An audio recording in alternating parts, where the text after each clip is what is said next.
I think I'm not alone in saying nature's why artists are artists. I mean, it's so inspirational to be outside and see living things growing and kind of lose yourself in it.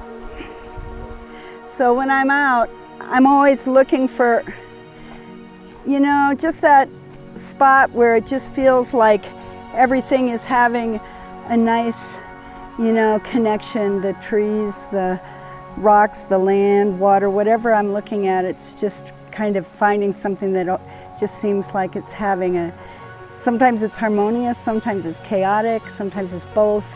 But that's what I'm always looking for. I never know exactly where I'm gonna go. I just kind of wander until all of a sudden there's something that grabs me.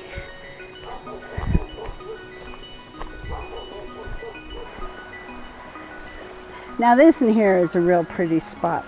I really like the way the water's winding. I like the way the branches create these nice patterns. The leaves are collecting in little areas.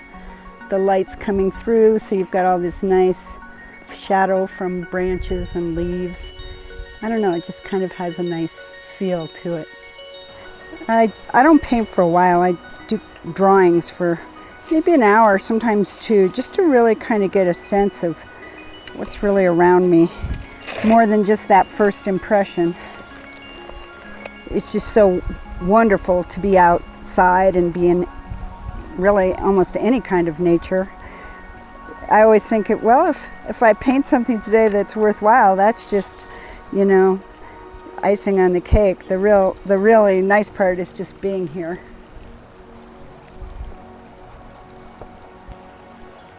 This is reminding me in here a little bit of, if you know Mondrian, and if you ever saw his early paintings, they were, you know, very representational with trees. And then all of a sudden, the tree branches were just like this is right now. They're just oversecting and curling in every direction, and, you know, moving like that. And I don't know.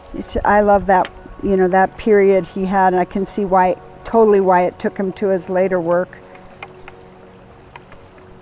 So after I do a lot of drawings, then I kind of decide a composition that I think I want to just go for and give it a try. Kind of once you get here with it, you can now decide what it is you really want to describe about this.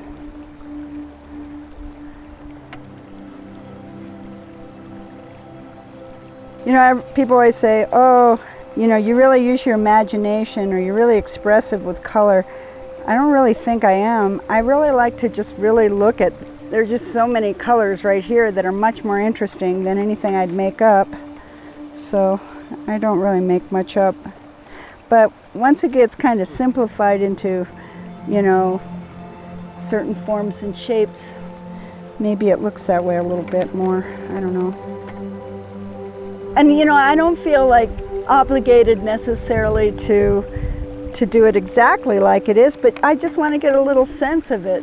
And like when I'm looking through these trees right now down the stream, just there's so many different colors of green. You know, you've got some nice yellowish greens, you've got some gray greens, I mean, maybe like here it's just a few like dead leaves, but the way the light comes through, it's orange, and that orange is, you know, it's kind of like, I like to use that as something that I think does give a sense of the place that I'm working at.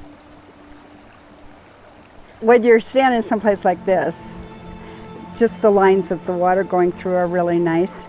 But when you're looking at the trees, which I seem to be doing a lot of these days, just, you know, you start with the main trunk, which is gonna define really the strength and the direction of the tree. But then you've got the branches, and they create all these wonderful shapes. So you've got really a lot of shapes behind shapes behind shapes.